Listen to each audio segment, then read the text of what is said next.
vraies voix Sud Radio, 17h-19h, Jean-Marie Bordry.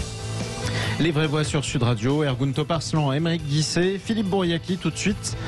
On essaye de faire des courses. Les vraies voix Sud Radio.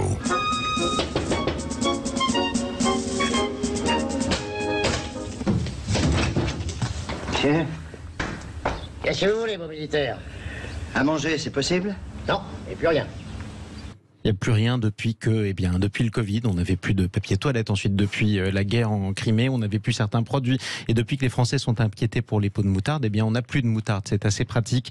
Une interview donnée par une spécialiste dans le magazine 60 millions de consommateurs nous laisse entendre que nous serons confrontés de manière assez régulière, notamment en fin de semaine. On va voir pourquoi, à des pénuries dans certains produits, dans les étals de certains supermarchés, par exemple de l'huile, pourquoi des féculents, parfois de la moutarde. On en parle avec l'un des meilleurs spécialistes de la grande distribution. Bonjour Olivier Dauvert. Bonjour. Bienvenue sur Sud Radio. Merci. Au micro des vraies voix Sud Radio. De quoi on va manquer dans les rayons de supermarchés dans les semaines qui viennent? Vous manquez déjà de moutarde, ça je pense que vous l'avez remarqué. Ça va durer longtemps parce que la récolte prochaine sera probablement encore insuffisante parce que le Canada, qui était un gros pays producteur, a décidé d'en produire moins. Vous manquerez pas de grand chose d'autre, vous savez, je vais aller un peu à contre-courant. Par contre, vous allez tout payer beaucoup plus cher parce que des vraies pénuries, heureusement, elles sont très rares. Alors, la moutarde, c'est une exception, parce que si vous regardez bien dans les autres rayons, même de l'huile de tournesol aujourd'hui, vous en avez autant que vous en voulez, et vous en achetez plus. Pourquoi? Parce que vous en avez plein le garage. Parce que vous avez stocké il y a quelques semaines. Quand je dis vous, c'est vous et moi, parce qu'on a tous fait pareil. On est dans ce qu'on appelle les prophéties autoréalisatrices. Il suffit que quelqu'un vous dise qu'il va y avoir une pénurie sur un produit, pour que la prochaine fois que vous fassiez vos courses, vous allez en prendre non pas un, mais deux. Et comme on va tous faire pareil, en l'espace de quelques jours, on vide tous les rayons et on désorganise la production. Donc c'est presque notre faute, plus que le contexte. Mais c'est la somme des deux. Parce que quand on dit qu'il va y avoir pénurie de quelque chose, c'est jamais totalement faux. On savait bien que l'Ukraine étant un gros pays producteur de tournesol, ça allait être plus difficile d'avoir de l'huile de tournesol. Et il a suffi qu'on dise ça pour qu'on se rue dessus. Et vous voyez, aujourd'hui, à l'inverse, vous avez de l'huile de tournesol dans quasiment tous les magasins. Alors vous en voulez pas, parce qu'encore une fois, je vous l'ai dit, vous en avez plein de garages. Et ensuite, parce qu'elle est très chère. Parce qu'il y a quelques semaines, quand les distributeurs en voulaient absolument, ils l'ont payé le prix de la cocaïne.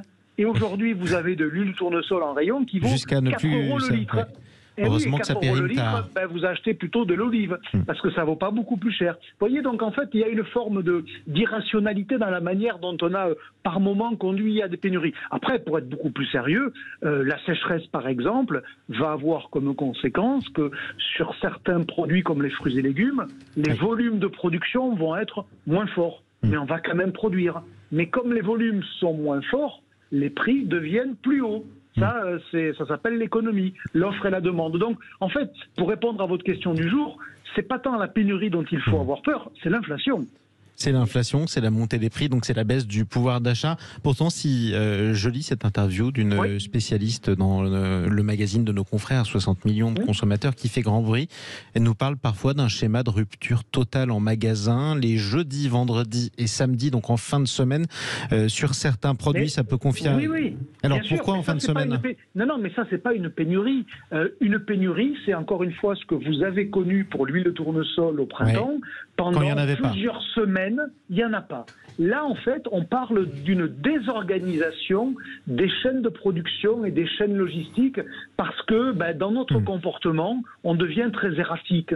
Il suffit qu'on entende parler, encore une fois, d'un risque sur un produit et on se jette dessus. Et donc, évidemment, ça vide les rayons plus rapidement que ce qu'on avait l'habitude de faire. Donc, c'est ça, en fait, qu'on évoque aujourd'hui, c'est des désorganisations, notamment dans les chaînes logistiques, qui font que si vous venez plus en début de semaine dans votre supermarché parce que vous avez peur qu'en fin de semaine, il n'y ait pas assez, vous allez alimenter cette pénurie-là de fin de semaine. Donc si je vous suis, parce que j'ai la liste sous les yeux, parce que j'ai lu 60 millions de consommateurs, Olivier Dauvert, il ne faut surtout pas que je dise que j'y ai lu, ce qui risque de manquer en fin de semaine, parce que sinon ça manquera à coup sûr. Mais oui, mais on appelle ça une prophétie autoréalisatrice, et c'était le cas pour le papier toilette pendant le début de la période Covid, parce que vous étiez persuadé que vous risquiez peut-être de manquer de papier toilette et que franchement, dans la vie quotidienne, il n'y a pas plus difficile que de manquer de papier toilette quand on y réfléchit bien. Ouais, certes. Eh ben, du coup, vous vous êtes jeté dessus. Vous avez acheté un paquet de plus ou un rouleau de plus. Et si, encore une fois,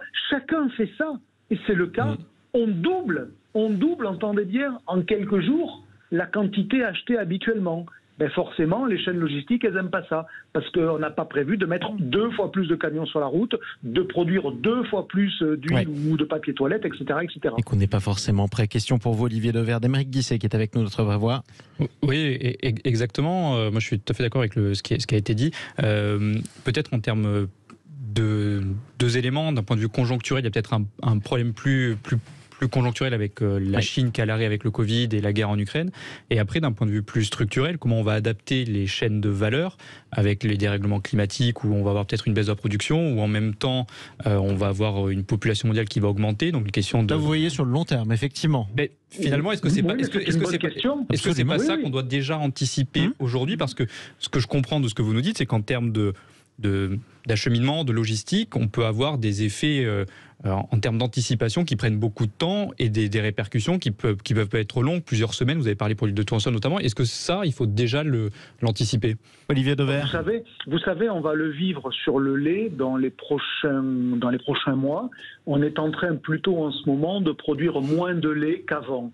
Parce que beaucoup d'éleveurs jettent l'éponge parce qu'ils ne sont pas assez payés, ils ne vivent pas bien et objectivement, on ne peut pas leur donner tort. Ça veut dire quoi concrètement? Ça veut dire que si la France laitière produit moins de lait, les Français vont pas manquer de produits laitiers parce qu'on en produit beaucoup plus que ce qu'on en consomme. Par contre, ça veut dire que les flux mondiaux autour du lait vont être perturbés parce que ça veut dire qu'on va pouvoir moins exporter. Donc, il y aura une tension sur les cours mondiaux de la poudre, du beurre, de tous ces produits industriels qui sont faits à base de lait. Et vous voyez en fait que le vrai sujet là, c'est pas la pénurie dans notre supermarché. Il y aura toujours du camembert, du lait, de la crème fraîche, je vous rassure. Mais ça aura des conséquences mondiales parce que tout est imbriqué. Parce qu'en gros, si la France, elle produit moins de lait, eh bien, ça aura des répercussions sur le cours du lait au niveau mondial. Et donc, c'est ça aujourd'hui le monde dans lequel on est, c'est l'imbrication totale de nos chaînes de production, de nos chaînes de valeur. Raison pour laquelle, d'ailleurs, la raison numéro 1 de l'absence de moutarde dans nos rayons vient du Canada et non pas de la France. Philippe Bouriaki. Exactement. Écoutez, moi, à l'écologie au centre, nous avons une proposition qui a fait sourire certains pendant la primaire, mais qui était l'autonomie alimentaire. Aujourd'hui, nous sommes dépendants des autres, alors que nous savons faire. D'ailleurs, on importe du blé alors qu'on en exporte pour d'autres pays. Enfin, c'est juste de la folie. Et puis, il faudrait aussi libérer les semences, puisqu'elles sont la propriété de 2 multinationales, donc qui séquestrent un petit peu la propriété internationale et mondiale. Mais pour cela, il faut aussi au quotidien, vous savez, il y a encore 50 ans, il y avait ce qu'on appelle les jardins ouvriers pour ceux qui habitaient dans des grands bâtiments, mais sinon beaucoup de propriétaires avaient un petit lopin de terre et faisaient eux-mêmes leur maraîcher à domicile. On peut, d'une manière intelligente, l'agroécologie et l'agroécologie urbaine, pouvoir remettre ça en place, mais c'est une volonté politique et donc nous on fait cette proposition. Ça tombe bien, la volonté politique. Pour la première fois, on a nommé le ministère de l'Agriculture le ministère de l'Agriculture et de la Souveraineté Alimentaire. Donc vous voyez, sur l'autonomie alimentaire, si je peux me permettre, moi je suis à la tête d'un combat qui s'appelle Balance ton origine, puisque je dirige le think tank agroalimentaire des Échos et ça fait partie de nos propositions déjà depuis plusieurs années. On doit donner aux consommateurs la capacité de défendre la production française en sachant ce qu'il achète. Concrètement, quand vous achetez un poulet ou un plat cuisiné avec du bœuf dedans, si le bœuf est français, on vous met un gros drapeau dessus parce qu'on en est fier. Par contre, si le poulet est polonais ou si le bœuf est argentin, on vous dit rien et on vous le cache. Et donc, il y a une forme d'hypocrisie en ne permettant pas aux consommateurs de savoir réellement ce qu'il achète. Et si, avec cette idée de balance ton origine, on disait aux consommateurs que dans le plat cuisiné qu'il achète, le poulet, il est polonais, je vous promets qu'on en vendrait moins et que ça soutiendrait la production agricole française et que ça participerait, pour revenir sur ce que vous disiez, à l'autonomie alimentaire et donc ça nous rendrait moins dépendants de ce qui se passe à l'étranger. En espérant que les autres ne fassent pas la même chose puisqu'on exporte aussi beaucoup. Mais ça, c'est l'éternel débat sur lequel on reviendra avec vous d'ailleurs avec plaisir. Merci beaucoup Olivier Dauvert. d'être intervenu sur Sud Radio. Faites votre course avec modération. On ne manquera pas de grand-chose. En tout cas, c'est le message qui est reçu.